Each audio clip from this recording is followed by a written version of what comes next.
کہا نا حضرت ہم دنیا دار ہیں نا،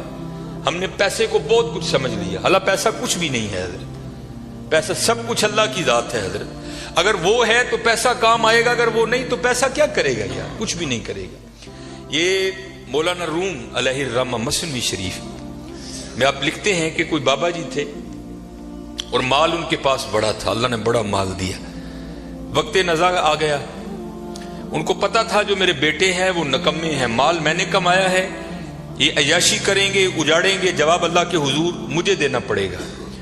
علماء سے، صوفیاء سے ان کی سنگت تھی، صحبت تھی، مشورہ کیا انہوں نے۔ کرتے کیا ہیں، انہوں نے 2 وصیتیں لکھی۔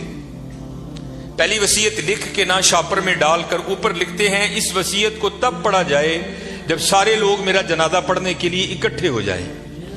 ایک اور وصیت لکھی، اسے شاپر میں ڈالا، لفافے کو بند کیا اور اس کے اوپر لکھا اس وصیت کو تب پڑھا جائے جب میرا جنازہ پڑھ دیا جائے۔ اب چودھری تھا، میں تو اکثر احباب سے پوچھتا ہوں پتہ نہیں حضرت ہم نے تو کہیں نہیں پڑھا، شاید آپ نے پڑھا ہو تو ہمیں بھی بتائیے گا، کہاں لکھا ہے کہ امیر کے جنازے میں زیادہ ثواب ہے، غریب کے نہیں ہوتا، غریب کے جنازے میں آتا ہی کوئی نہیں حضرت، پاس سے بھی گزرے گا اپنی دکان پر بیٹھے رہیں گے، غریب کے جنازے پہ کوئی بھی نہیں جائے گا حضرت۔ اور اگر جنازہ ہو کسی امیر آدمی کا، ہمیں اطلاع کسی بھی راہ صلاح سے مل جائے ہم ضرور پہنچیں گے حضرت۔ اور یہ میں نے اب دیکھا ہے حضرت، پہلے جنازے پہ کون ملا کرتا تھا کسی سے، اب جناب جنازے پہ بھی لوگ ایسے ملتے ہیں جیسے شادیوں پر ملا جاتا تھا، اور اس کا مقصد کیا ہوتا ہے، پاجی دھیان رکھیو میں بھی آیا جی تے جے کل کو میرا مر گیا تو تسی بھی آنا جی حضرت۔ عجیب رنگ لگ گیا یار، آدھا گھنٹہ، پونا گھنٹہ لوگ حضرت بڑے وہاں کھڑے ہو کر ایک دوسرے کو ملتے رہتے ہیں۔ لوگ جنازہ پڑھنے کے لیے آ گئے، امام صاحب بھی کھڑے ہوئے، آپ نے لوگوں کو نیت بتائی،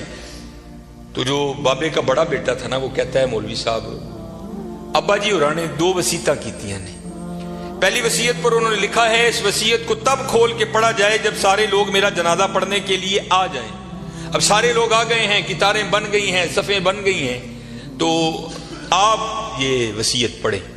یہ مولانا روم لکھ رہے ہیں، سن 700 ہجری میں مثنوی شریف آپ نے تصنیف کی، اس میں لکھتے ہیں کہ جب وہ وصیت کو پڑھا نا علامہ صاحب نے، تو بابا جی لکھتے کیا ہیں، جو لوگ بھی میرا جنازہ پڑھنے کے لیے آ جائیں اور آ کر بھی نہ پڑھیں، میرے سارے پیسے ان میں بانٹ دیے جائیں۔ اب جب یہ اعلان ہوا نا تو تھے تو ہم جیسے ہی سارے، انہوں نے کہا جنازہ فرض کفایہ، چند احباب بھی پڑھ لیں گے، سب کا ہو گیا، چلو اگر ثواب کی بات ہے کسی اور کا پڑھ کے لے لیں گے، یہاں نقد پیسے مل رہے ہیں۔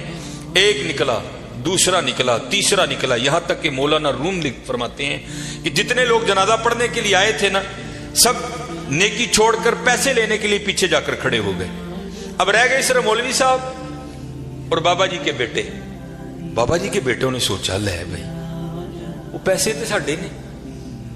اے لے لوگ چلے نے، چلو ان ابا جی نے وصیت کر چھڑی، یہ خیر اتنے تے ریٹ نہیں ہو سکتی، لیکن ان کو جسی بھی تے لئیے نا۔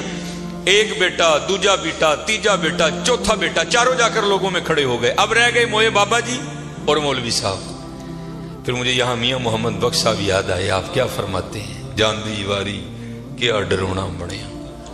ڈر دے ہاتھ نہیں لاندے،